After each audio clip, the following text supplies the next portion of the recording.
これ見て。いつものように遊びに行った水木の部屋で、ゲームに興じていた俺に、彼女の水木が嬉しそうに言う。水木が手に持っていたのは、お正月に見るおせちの入った重箱のような箱だった。何それ。いなり寿司。りく、好物でしょ？テーブルに置いて、箸やお吸い物を用意し始める水木に、俺はゲームの手を止めて、手伝いを始めた。何水木が作ったの？そう。って言いたいけど、作ったのはうちのママ。お裾分けだって。ママもりくが好物なの知ってるから。行儀は悪いが、つい我慢しきれなくなって、一つつまんで口に放り込む。俺好みの酸味の効いた酢飯がうまかった。水木と俺の付き合いは、もうかれこれ10年以上になる。付き合い始めたのは、なんと中学1年。みんなにいつ別れるかと賭けの対象にされてしまうくらい、ずっと一緒にいる仲なのだ。水木の実家とはご両親、水木の兄の立花先輩ともよく知った中で、ほとんど結婚してるようなもんじゃん、と友達にも言われる。実際俺自身が就職して生活も安定してきているので、そろそろ結婚しようかなと思っているくらいなのだ。立花のお母さんにお礼言っといて。マジうまいって。お行儀悪く手づかみしたってのも言っとく。俺と水木が仲良くテーブルについて食事を始める。こうやって一緒に食事できるって幸せだよね。急にしみじみと言い始めた水木に、俺はおかしくなって笑ってしまう。何を今さら。なんか急に思ったの。りくは子供の頃、こんな風に食事できなかったなんてかわいそうだったなって。俺には両親がいない。気がついた時には施設で育っていた。しばらくは里親のもとで育ったこともあったが、なかなか一つの家庭に居つくことができず、何軒かの里親のもとを出たり入ったりしていた。きっと可愛げのない子供だったからだろう。それでも中学に入った頃からは、水木の両親が親代わりのように親身に世話を焼いてくれていたので、次第に家族ってこんなものなんだろうということは実感できるようになっていた。もちろん水木が俺の生い立ちを知っているわけだが、今まで改めてそのことについて話す機会はなかった。なんだよ急に。ねえ、実のお母さんとか興味ないの？実の母？別に。だって、俺を産み捨てた、俺の不幸の元凶みたいなものじゃん。知らねえよ、そんなやつ。今までの人生の中で、母という存在は考えたことがなかったわけではない。遊んでいた友達を迎えに来た母親。照れながらも、母親と手をつないで帰っていった友達。あの手が、俺にはない。そう思って心の奥にある深い空洞に気づいたこともあった。でも考えても埒のないことだ。それ以来、俺は母という名の空洞から目を背けてきたのだ。そんな風にお母さんのこと思うのは良くないよ。なんで？紛れもない真実だろ？捨てるくらいなら産まなきゃよかったんだよ、俺なんて。そう言った瞬間、水木が持っていたマグカップをドンと大きな音でテーブルに置いた。そんな考え方は間違ってる。生まれてこなければよかったなんてこと言わないで。いつもの喧嘩なら俺がすぐに折れて謝る。だが今日は話題が悪かった。俺は触れられたくない部分に触れられた苛立ちで自分を抑えることができなかった。はぁ？水木に俺の何がわかるんだよ。両親に愛されて、ぬくぬくの温かい家庭で守られて育ってきたんだから。水木には感謝していた。俺みたいな人間をずっと見捨てずにいてくれて、大切な人として大事にしてくれる。それでも、俺の心の奥にある傷の深さを理解しているとは思えない。あの頭を抱えて、全身を緊張させながら眠る日々を誰が経験なしにわかるというのか。見せまいとされる感情なんて私にわかるわけないよ。でも、だからって、初めから絶対に無理って突き放されるのは納得できない。いつもは優しい水木も、自分の考えには頑固な部分がある。人の考え方も尊重するが、間違っていると思ったことは臆せずに意見する。水木のすごい部分だが、今は厄介だとしか感じられない。人には触れられたくないことってのがあるんだよ。理解できねえのかよ。私は陸にとってただの他人なの？傷も見せられない赤の他人？他人だろう。思わず言ってしまった言葉に、まずいとは思ったが、後には引けなかった。水木も傷ついた顔をした。そして、その顔がすぐに怒りの顔に変わる。そうね。私と陸は他人よね。一生交わることがないかもね。第一、陸は貧乏だし。私、昔から貧乏人とは結婚しないって決めてたし。水木も怒りに任せて言っているだけなのは分かっていた。だが、お互いにヒートアップした気持ちをどこに持って行っていいのか分からなかった。もういい。俺は手にしていたいなり寿司をテーブルに残し、水木の部屋から出た。水木が追いかけてくる気配もない。何なんだよ。今さらあんなこと言い出して。俺には一生母親なんてものは現れない。だったら、立花の家のお母さんだけが俺の母でいいじゃないか。なんであえて辛い過去を思い出させるんだ。歩きながら、溢れる憎悪だけを心の中で叫び続ける。だが、そのせいで、かえって気づいてしまったのだ。俺の心の傷は、まだ血をにじませた生傷なのだと。それだけ俺は、母親という存在への羨望を捨てられていないのだと。水木からの連絡はなかった。俺も自分が怒って飛び出した意地で、連絡を取らなかった。だが、その連絡が取れない状態が1週間となり、不安でそわそわし始める。そのせいで仕事ではミスをして上司に怒鳴られるし、居残り残業で作業をしなければならなくなるし、水木との連絡が取れなくなって2週間が経った日、俺は苛立ちを紛らわすためにしこたま酒を飲み、千鳥足で家へと向かっていた。なんだよ、水木のやつ。本気で貧乏な俺に愛想つかしたのかよ。悪かったな、貧乏で。でも、俺だって頑張って将来、スイート10ダイヤモンド買ってやろうって思ってたのによ。みっともなく、酔いに任せて叫んでみる。寒い夜だった。もしかすると、空から雪が舞ってくるかもしれないほどの冷え込み。思わず身震いした時だった。歩道に人がうずくまっているのが見えた。俺みたいな酔っ払いが寝ちまったのか？そんなことしたら投資するぞ。そう思って目を凝らすと、それは酔っ払いではなく、一人のおばあさんだと分かった。もしかすると、地方症で家から抜け出した徘徊老人というやつだろうか。俺はおばあさんに近づくと、声をかけた。大丈夫ですか？こんなところにいたら凍えちゃいますよ。俺の声におばあさんが顔を上げた。体が冷えてしまっているのだろう。真っ青な唇をしていた。だが、おばあさんは俺を見て、にっこりしたのだ。ああ、しげお。迎えに来てくれたのかい？母さん、急に腰が痛くなっちゃって、立てなくてね。きっと息子さんの名前なのだろう。俺はこのままおばあさんを残しておくことはできないと思って、おばあさんを抱き上げた。体が冷えちゃってるみたいなので、家に連れて行きますね。俺ん家すぐ近くなので。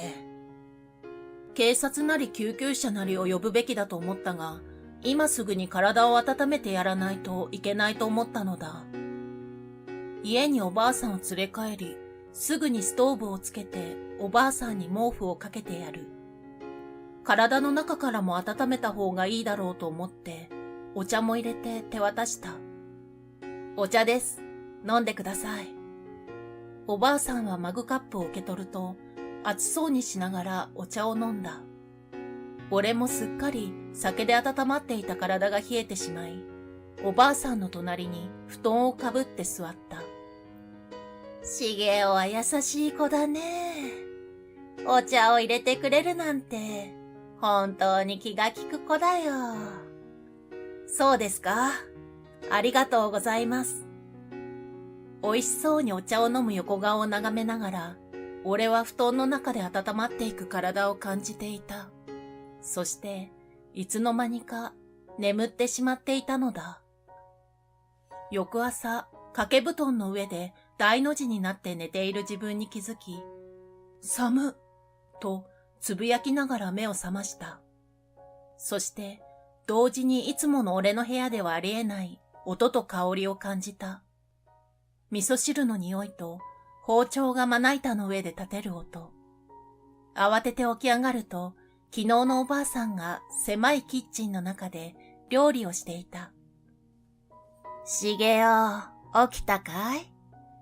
朝ごはんできたから一緒に食べようね。一刻も早く警察に連絡しなければならないと思った。きっとおばあさんを探している家族がいるだろう。でもおばあさんの笑顔に電話をする気持ちがそがれてしまった。おばあさんの作ってくれた料理は本当に優しい味がした。これがお袋の味ってやつなのかなと思った。豆腐の味噌汁と卵焼き。鍋で炊いたご飯は本当に美味しかった。もっとちゃんとしたもの食べないとダメだよ。冷蔵庫に何もないんだから。うん、ごめんね。大丈夫よ。お母さんがしげおのために料理しに来るからね。おばあさんががっついてご飯を食べる俺の背中を優しくさすってくれた。俺は思わず涙が出そうになった。だが、なんとかこらえるとおばあさんに向かって言った。ありがとう、お母さん。それから俺は警察に連絡を入れ、おばあさんを警察署まで送っていった。警察署には、やはり憔悴した顔の男性が待っていた。きっと、一晩中探し回っていたのだろう。申し訳ありません。もっと早く連絡するべきでした。昨日おばあさんを家に入れて、暖を取ってもらった後、俺も寝てしまって。頭を下げる俺に、男性は何度もお礼を言い、おばあさんを抱きしめていた。母さん、よかった。あれ、しげお、どうしたんだい？男性は何かお礼をと言ってくれたが、俺は固辞して別れを告げた。お礼ならもらっているからだ。おばあさんに母親の愛情を見せてもらえた。それだけで十分だった。それでもという男性と連絡先だけは交換した。そんなことがあった数日後、水木の兄、立花先輩から連絡が入った。次の日曜日に会いたいと言われた。水木と喧嘩別れしてからもうすぐ1ヶ月になる。もしかして兄の立花先輩が出てくるほどやばい状況になってしまったのだろうか。約束の日曜日に待ち合わせの喫茶店で立花先輩が待っていた。お待たせしました。ああ、久しぶりだな。はい、ご無沙汰してしまってすいません。ははは、水木とも喧嘩してれば俺にも会えないわな。慶米揃って言うことが直球で言葉に詰まる。なあ、お互いに意地張って連絡取らないみたいだけど、お前は水木のこと好きなんだろう？恋人の兄に妹のこと好きなんだろうと聞かれて、自信満々に、はい、と答えられるほど、俺の神経は太くない。まあ、っていうか、喧嘩してなければ、そろそろ結婚とか話そうかと思っていたぐらいで、照れながら何とか言った俺に、立花先輩が、そっか、と晴れがましい顔で立ち上がった。そして、さっさと店を出て行ってしまったのだ。先輩。びっくりする俺に、先輩は親指を立てて、満面の笑みで去っていった。ついでに、コーヒーの会計伝票も残ったまま。そして数日後、俺は自宅のポストに入っていた封筒に、度肝を抜かれることになった。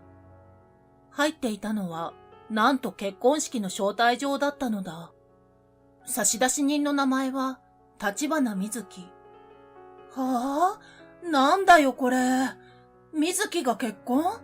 しかも、俺に自分の結婚式の招待状を送りつけるって、どういう神経？俺は何が何だかわからずに混乱して瑞希に電話をかけた。だが、電話はつながらない。仕方なく、立花先輩に電話をする。すると、理解できないハイテンションで、立花先輩が電話に出た。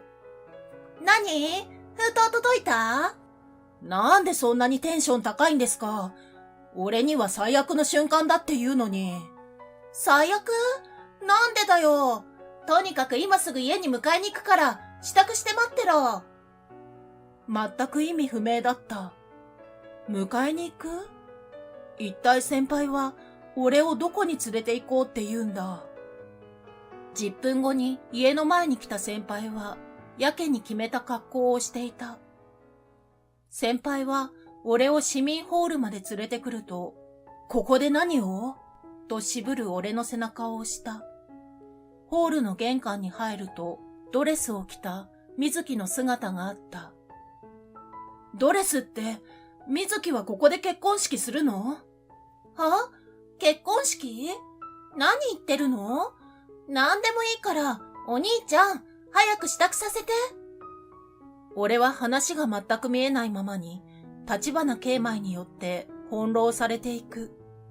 立花先輩に連れられて入った部屋にいた人たちに、髪をセットされ、スーツに着替えさせられる。先輩、なんで俺がこんなことしないといけないんですか？そりゃあお前の婚約式だから。婚約式？言われてポケットに突っ込んであった招待状を見ると、結婚式ではなく、婚約式と書いてある。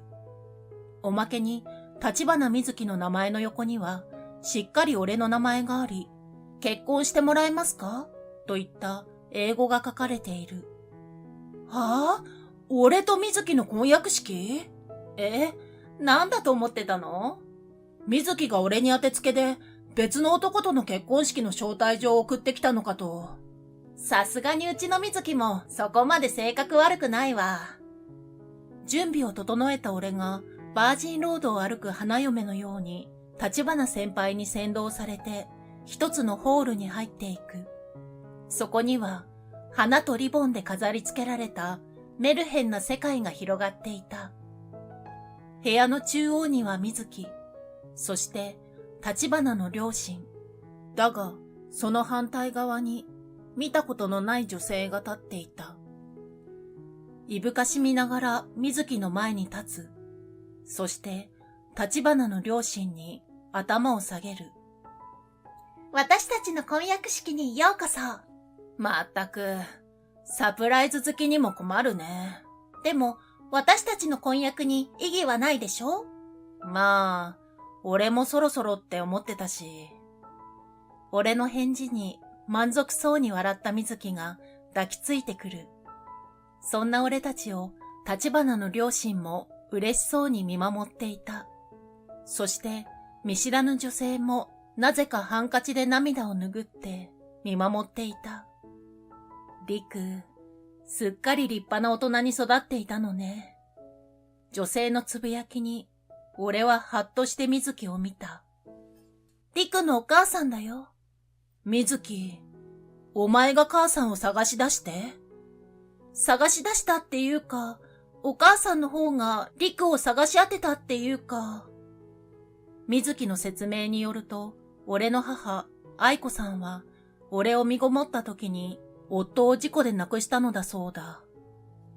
愛子さんはもともと体が弱く、出産ですら命がけだったらしい。そのため、一人で子供を育てることは不可能だと判断し、養子に出したということだった。だが、養子として迎え入れたはずの養父母が、俺の養育を放棄。結果的に施設に預けられることになったそうなのだ。愛子さんは俺が小学生の頃にその事実に気づき、何度か自分の元で育てたいと掛け合ってきたそうだ。だが、経済力がなく、独身であった愛子さんに許可は下りなかったのだ。じゃあ、ずっと俺のことは、陰ながら見守ってきたわ。立花さんたち親子が支えになってくださっていることが、本当に嬉しかった。私もね、ちょっと前に愛子さんの存在に気づいたの。なんか、よく会う人がいるなって。それで、私から声かけて、愛子さんが、リクのお母さんだって分かったの。それで、俺に生みの親のことを聞いてきたわけだ。喧嘩の原因になった言い合いの理由に合点がいき、俺は改めて自分の器の小ささにため息をついた。水木、あの時はごめん。まさか、母さんがそばにいたなんて気づかなくて。よかったじゃん、リク。リクにはちゃんと気にかけてくれているお母さんがいたんだよ。俺は自分が本当に幸せだと気づいて、うなずいた。自分のために奔走してくれる水木がいる。そして、一生会うことはないと思っていた母親が目の前にいる。立花の家族もいる。俺は改めて母、愛子さんの前に立った。はじめまして、市原陸です。俺を産んでくれてありがとう。お母さん。愛子さんは声を上げて泣いていた。俺はなんだか恥ずかしかったが、そんな愛子さんの背中を撫でてあげた。数ヶ月後、俺と水木は結婚式を挙げた。そこには、あの日助けたおばあさんと茂雄さんの姿もあった。あのおばあさんとの出会いがなければ、俺はあんなにも容易に愛子さんを受け入れることができなかったかもしれない。俺は目の前にいる水木に笑いかけた。今度は俺が人を幸せにする過程を築いていくんだ。そのお手本ならたくさんいる。そして失敗して水木と喧嘩したとしても支えてくれる人たちが、これから生まれてくるだろう子供たちにも精一杯の愛情を伝えられる親になっていきたいと思っている。